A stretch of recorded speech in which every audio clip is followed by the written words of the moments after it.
So you're stuck under a revenue ceiling or maybe a profit ceiling, and you don't know how to get past it. You're overworked, you're overwhelmed, maybe even your team is overwhelmed, and you're trying to scale your marketing, but the numbers just aren't working. You may be at a loss for what to do next. Maybe you're wondering if there's even enough customers to fund where you want to go and where you want to scale. So what's wrong? How do you break free? How do you break through this ceiling and scale your business in a profitable way? Well, today we're going to answer all those questions.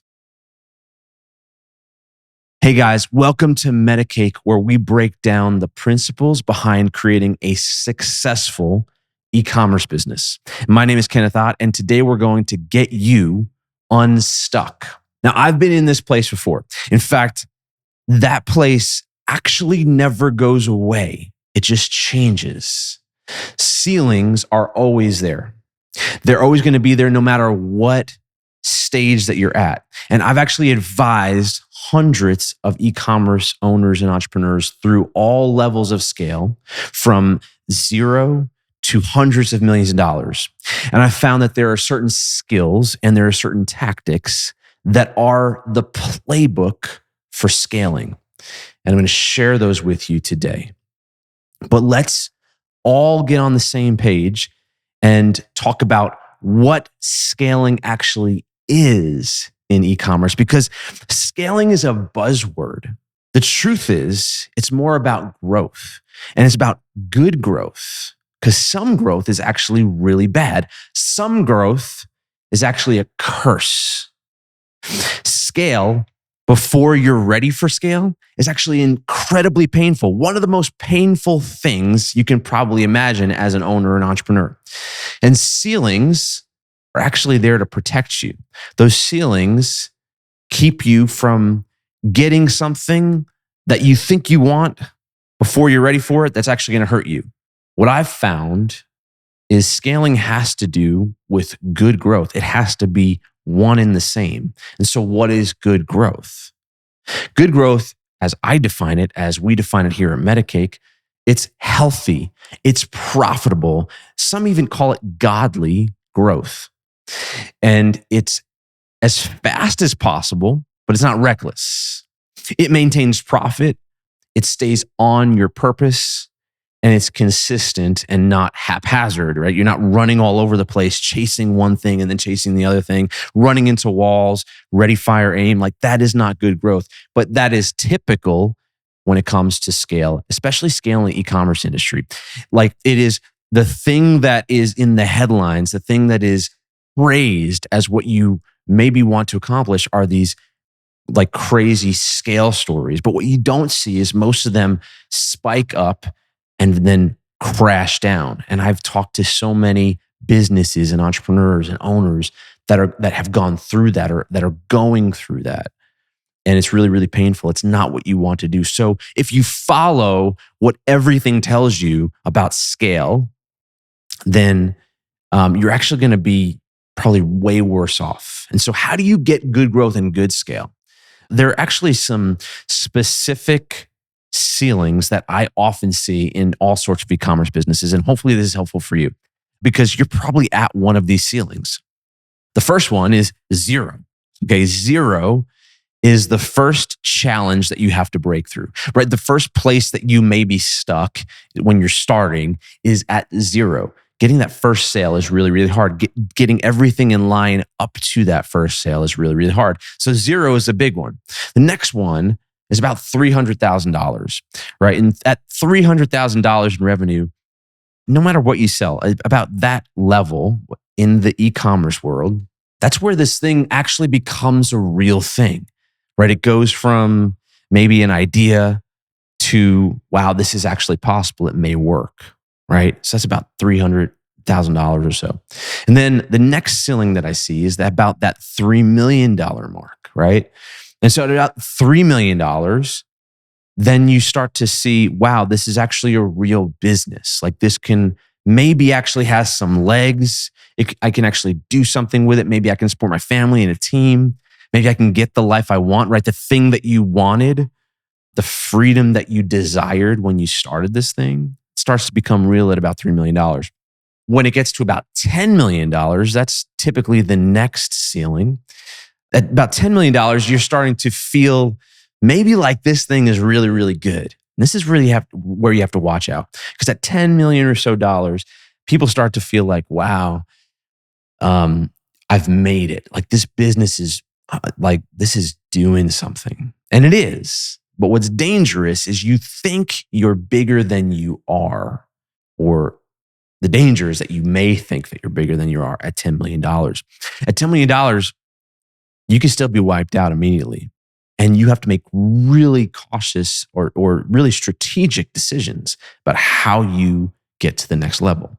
So the $10 million mark is that next ceiling. Then generally the next ceiling is around $50 million. And $50 million is interesting because at about $50 million, this is where you start to need serious investment to grow, and serious investment not only to grow, but to sustain yourself, right? This is where profit needs to become, profit should become important throughout the entire spectrum, but this is where profit needs to be focused on because it can get cannibalized so quickly at $50 million. All right. This is where pressure often increases for owners and leaders inside of these organizations. If you're the one that has actually founded this company and then grown it, and this hits $50 million, the pressure starts to increase. You've got potentially a lot of staff, right? You may have 100, 200, 300 people working for you potentially. You need also a lot of leadership, like serious leadership, to grow beyond $50 million, right? This is where leverage becomes important. And your leadership skills are going to be challenged if you are the leader, if you're the owner. That's that $50 million mark. And then the next ceiling is approximately $100 million, right? So I have a business right now that's crossing that mark. I just crossed that mark. And that is a very challenging mark. And you might think, wow, how could it be challenging to have $100 million business? Like how would that be difficult? How could you be stuck at $100 million? I would love to be stuck at $100 million. Well, the truth is that like every ceiling has another ceiling, and $100 million is actually a challenge to get beyond. You have to mature into a real influential national brand at around $100 million. And I'll just say this. What's funny to me is I worked with almost 1,000 businesses, and I've seen this spectrum and this evolution of businesses throughout my history. What's fascinating is no matter what types of products, no matter what type of industries, these ceilings, these places where you might be stuck, these tend to be the same. These stages tend to be approximately the same. The revenue numbers tend to be about the same. And I believe it's because there's psychology underneath each one inside of the leader. That's really, really the point here. That's the critical thing that we're going to get into. And so if you're stuck under a ceiling, any of these ceilings, how do you get unstuck? How do you scale an e-commerce business through each of these ceilings, wherever you may be? So I've got 7 steps that I've laid out in my experience in advising hundreds of entrepreneurs through these stages, hundreds of businesses, and even myself, looking at how I've scaled my businesses through these stages. Got about 7 steps here. So the first one is understanding the stage that you're in and the stage that you're going into, and understanding really what you're asking for. Like sometimes going to the next stage is not the thing you need to do. Sometimes, in fact, I have a business right now where we're debating whether or not we really go to the next stage, or whether we just focus on sustaining and profitability in the stage that we're in. And so that's the first question is, do you want to actually go to the next stage? Like, what does that actually mean? Are you doing it just for the sake of doing it because you feel like you have to do it? Or is it part of the purpose of what you're doing. Is it really a good idea? And so understanding the stage that you're in, we have 4 stages that we categorize these businesses in. So all of those kind of revenue ceilings that I went through, they basically fall into 4 stages. And I've written and recorded videos about each one of these stages. And we'll link to those because you can go deeper on that subject. But the 4 stages are important because understanding the stage that you're in is really important in understanding what you need to do in order to get to the next stage, right? The things that you do when you're in one stage are different than the things that you're going to do when you're in 2 stages from that. And so there are 4 stages, right? The first one is startup stage. And that's like basically the beginning. You haven't got anything, like there's no momentum at all, right? You're having to fight against the inertia, right? And this is a real thing. Like getting momentum is hard in anything, right? And so you've got all this inertia holding you back. You have all this resistance. You're fighting against that. You have to build momentum. That's the startup phase. And in the startup stage, they're going to do different things than you're going to do in later stages, right? And if you want to break through that, it's going to require different things. It's going to require different effort from you and different investment. So this is startup stage, which is the first one. The second one is what we call the survival stage. And the survival stage is probably one of the biggest ones. I'll tell you a story. Like my business and my life and my family, we live in Franklin, Tennessee. It's a beautiful, beautiful place in Tennessee. Thank God for Tennessee.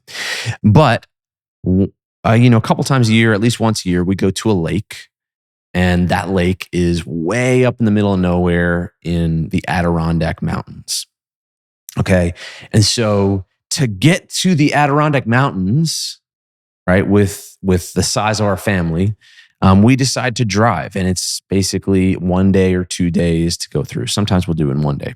So it's like 15 hours to go from Tennessee to the Adirondack Mountains. You go through a couple states, right? First, you go through Kentucky and then right, Tennessee and Kentucky, and then you get into Ohio.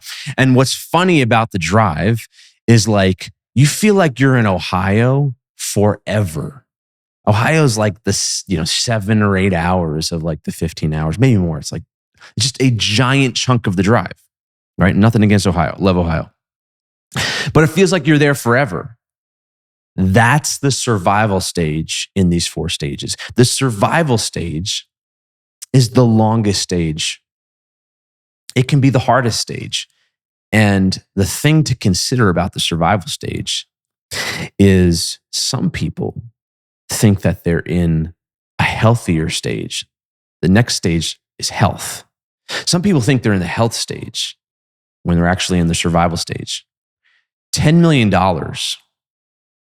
you're still in the survival stage. You can be knocked out. You don't get to the next stage, which is the health stage, until you've built so much momentum to where it would be hard to stop it.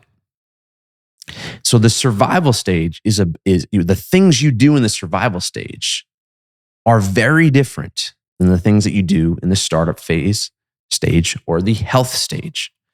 And in the survival stage, you're in that, 3 million to 10 million. You're sub that 50 million mark in the survival stage. So that's how I categorize it. And the reason that's important is when you're aware that that's the stage that you're in, you do different things, right? You don't take certain risks and you take other risks. And so that's the survival state. You don't like spend all the money on like the cars and Lamborghinis and those kind of things in the survival stage, right? You do that in the health stage. So the next stage is the health stage. The health stage, the thing to consider here is like what I just mentioned. It is hard to stop. You don't enter the health stage until you've got so much momentum where it's hard to stop. And most businesses most national brands that are actually either in the survival or the health stage. And that's the third stage, the health stage. And you're going to be there for quite some time. In fact, most businesses never elevate beyond that Because the final stage is this stage called influence. And the reason I categorize it as influence is you're beyond momentum and you've got a well-oiled machine, a highly profitable, well-oiled machine. And it's got consistency and it's healthy and it's sustainable and it's been there for a while, right? Influence comes with time. And now you've got to the point where there's a brand that means something to the world. And don't get me wrong, it's not a charity. It's a business that makes a lot of money, but it means something to the world. There's dependency on your business, right? People depend on it. Like if Apple went away tomorrow, like we'd be in some trouble, right? Like because a lot of people depend on Apple. That's influence. And so when you're in the influence stage, first of all, it's hard to get there, right? And when you're there, you know it.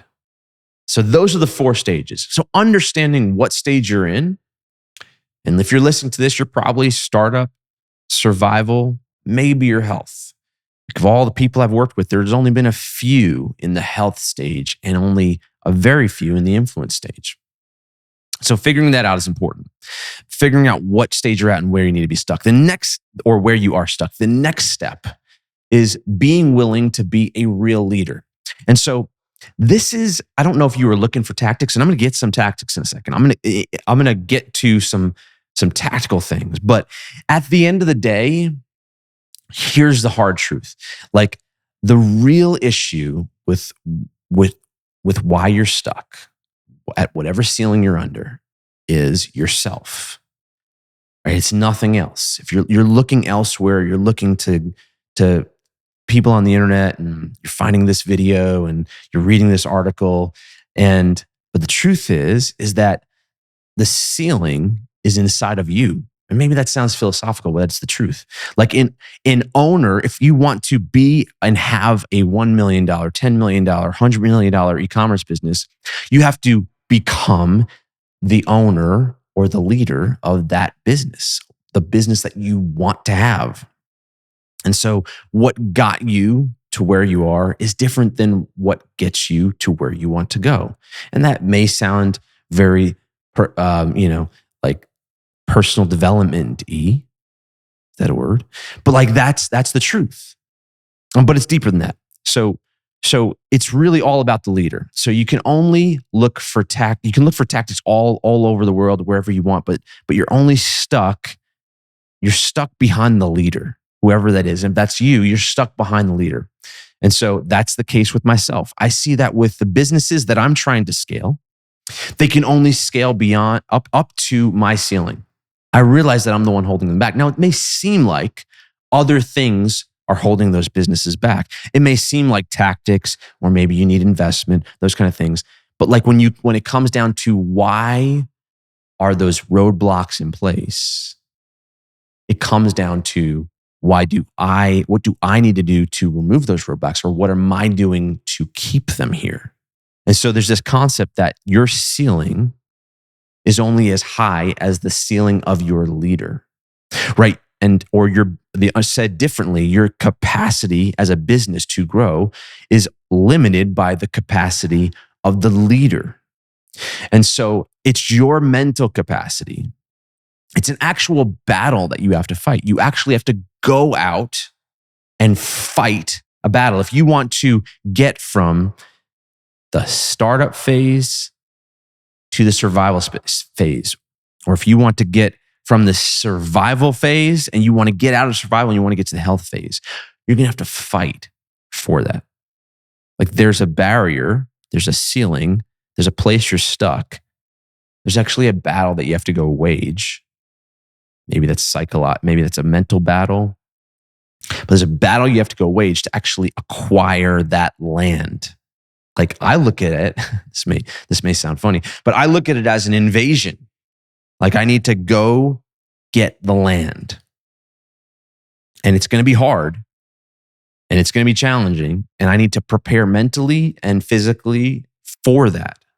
You as a leader, you have to do that. You have to grow in your mental capacity because you might have to change people on your team. Like that may not be, they just may not be the right people anymore. You may have to have hard conversations. You may not be at the right place. You may need to do hard things to grow yourself to that place.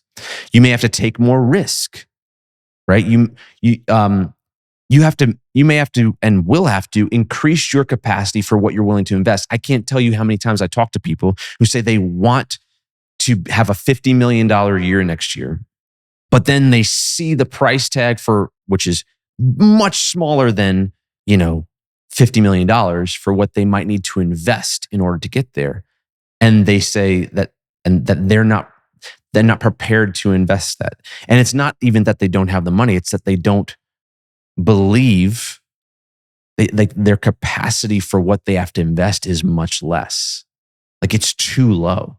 They're thinking about, they're investing like they were $1 million business, but they want to be a $50 million business. You take something like what you invest in, let's just say, take something trivial like your e-commerce store experience, like the design of your actual store or your product design or whatever. If you look at the brand that you might want to become, right? If you're stuck at a ceiling, I like to ask myself, well, like, what is an aspirational brand that has what I want, right? Let's say you want to be Apple. It's a ridiculous example, but I'm going to say you want to be Apple. Well, how much does Apple invest in their e-commerce store experience? Probably hundreds of millions of dollars. How much does it invest in their R&D? Billions of dollars. Okay, so if you want to be that, you have to start investing like that.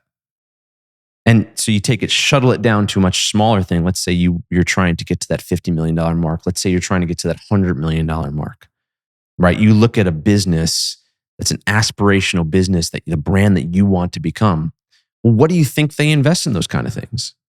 Because most people that I talk to, when they say that, many of them will not be willing to take that step. And if you're not willing to take that step, then you're not going to get through that ceiling. That is what's keeping you stuck. So you as a leader, this is one of the things that are keeping you stuck. This is the real thing that's keeping you stuck, and that's real talk. So that's number 2, the leader. All right, number 3, let's get into strategies and tactics. But they only work if you've done 1 and 2. They don't work. And that's why most people don't get through these ceilings. Most people stay stuck because they don't do 1 and 2. 3, scaling an e-commerce business really comes down to what we call 4 golden multipliers. And those are, number 1, leads. Number 2, conversions. Number 3, average order value. Number 4, lifetime value. You can scale anything on the planet with those 4 golden multipliers. That's what we call them, those 4 factors. It's really not hard to scale. It's hard to do, but it's not hard to understand. So if you're not scaling, if you're stuck somewhere, one of those 4 things is not working. Right? How we implement those things, that's where the hard things come in, right? Why they're not working is where the hard things come in. And we've actually written about, I've done videos and written about all 4 of those key multipliers. I've even got a book that talks about them, but we can link to those things. But at the end of the day, that's how you scale anything. So let's get into one of the key ways to actually influencing the first one of those golden multipliers, and that's leads, right? So when it comes to leads, you need to become a real brand. In order to increase your leads, you need to grow your brand to the point where people actually start getting attracted and coming in and learning more about what you do. And so to do that, to create a real brand, of course, you need to know who you are, why you are, like why you exist, like who you are, why you are, okay? What your purpose is, and why people should care, which means you need to deeply understand who your customers are. And we get into how to do that in other videos and articles, but those things are key. That is how you increase more leads. It's not through a Facebook tactic. or a marketing tactic.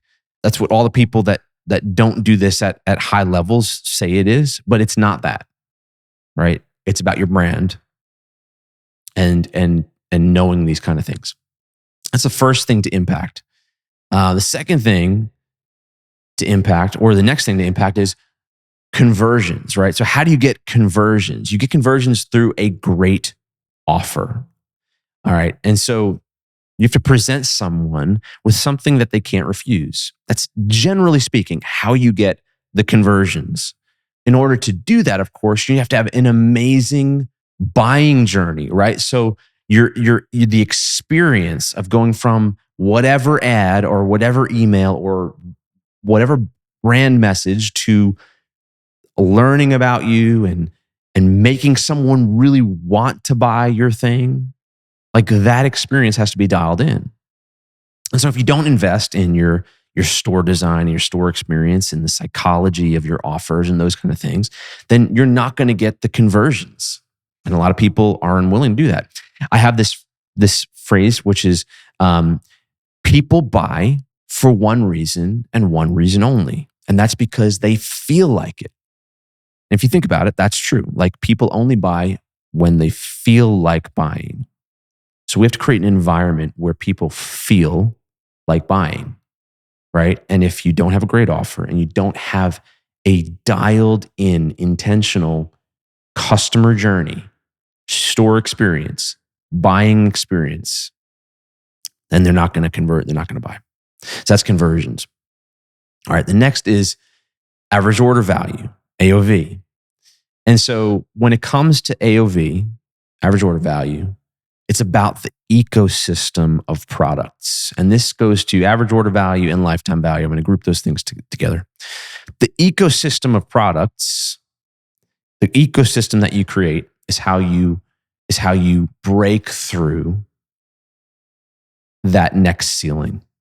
And so when you want to create an ecosystem, why is that important? Because when someone buys, they need to be able to enter an ecosystem with your brand, just like Apple, where like once you get in, you buy the watch, you buy the phone, you buy the laptop, you get the Apple Music service, and then you get the Apple One service, and then you get the this and that, right? Like, you buy into an ecosystem. And so as a business, you must look at your brand and the solution that you provide, and you must create an ecosystem that someone can buy into, right? When you don't have that, if you're a one product brand or a two product brand or a scattered brand, you will be stuck under a ceiling. And I'm going to say it's going to be probably $5 to $10 million. Like, you will not get past that. I would venture to say if you're stuck at $5 million or $3 million, you probably have one or two products. You don't have an ecosystem. And if you had an ecosystem, and if you have an ecosystem, then you're not effectively connecting it and marketing it, but you probably don't. And so the ecosystem is super important for scaling. It's super important for getting unstuck and breaking through these ceilings. And this is something that, again, you're not going to find, probably not going to see when it comes to the tactics that people talk about on social media and Facebook and these kind of things, because it's little known. It's only known by people that have done it, and they don't really share that. So the ecosystem is critical. Okay. And then here's the last thing, number 7, to consider when you're looking at scaling. You have to have a sound business model, and you have to reassess that business model at every stage. And so this actually has less to do with the function of scaling and more to do with sustainability and profitability, because you see the headlines, like, people scale business. It's pretty easy to sell dollars for 50 cents and make millions of dollars doing it, right? And lose millions of dollars times 2 doing it. Like, the headlines for scale and the things that you see for scale typically are bad business models, right? And because they're bad business models, they're effectively selling dollars for 50 cents, right? Who wouldn't sell out on all their dollars, right? Anyone would. And so when you're scaling, it's so important that it's done profitably and sustainably. And so I've seen so many e-commerce businesses go out of business, this way. And when you look at it, very few people look at their business model at the beginning, let alone at each stage. You must dial in your business model like at the beginning so that it's profitable, that you have the right margins in your products, that these 4 multipliers are actually working to your advantage. You must do that at the beginning. And if you want to learn more about some of those things, I've got videos and articles where we go into all those things, or you can join one of our programs and you can learn about it. But those things are what make up a healthy business model. And then you must reassess that model at every ceiling. The reason you have to do that is because what you might be profitable at $10 million, right? You may have dialed in that business model at $10 million, but then you get to 50, right? You break through 10, let's say you get up to 50, and now all of a sudden, that profitability is not the same. You're spending so much more in marketing. You're doing things that maybe are not healthy anymore. So you must reassess these business models or your business model at every single ceiling at the minimum, right? And you'll be ahead of the game if you do that, because most people don't even do that at the beginning, let alone at every stage. And so your business model includes things like your product strategy, like your product line strategy. What products are in, what products are out? How do you make products? What products should you bring to market? What shouldn't you? Your pricing model, like pricing your products. By the way, like a little secret, you don't price it based on what other people do. You don't price it based on what people want, right? Based on what your customers want you to price it at. That's not how you price things. And we get into that in other things. Margin. What your margin on your products should be. This is the key to your entire business, which is how do you dial in the right margins for your product line? How much should you spend on acquiring a customer and all other costs associated with your business? Like, these things are part of your business models, and we go into each one of these things in separate topics. And like I said, we have programs that you can join where you can actually learn about all this. But this is so important. You must assess your business model at every ceiling and at every stage. So hopefully now you see the truth. Hopefully I've helped to reveal maybe why you're stuck and how you can potentially get unstuck. Hopefully you have some clarity to help you break through the ceiling that you're under. And if you're a 6 to 9 figure e-commerce business and would like to work with us for us to help you increase your growth and your value, you can go to metacake.com to see if we're a fit. Thanks, and never stop growing.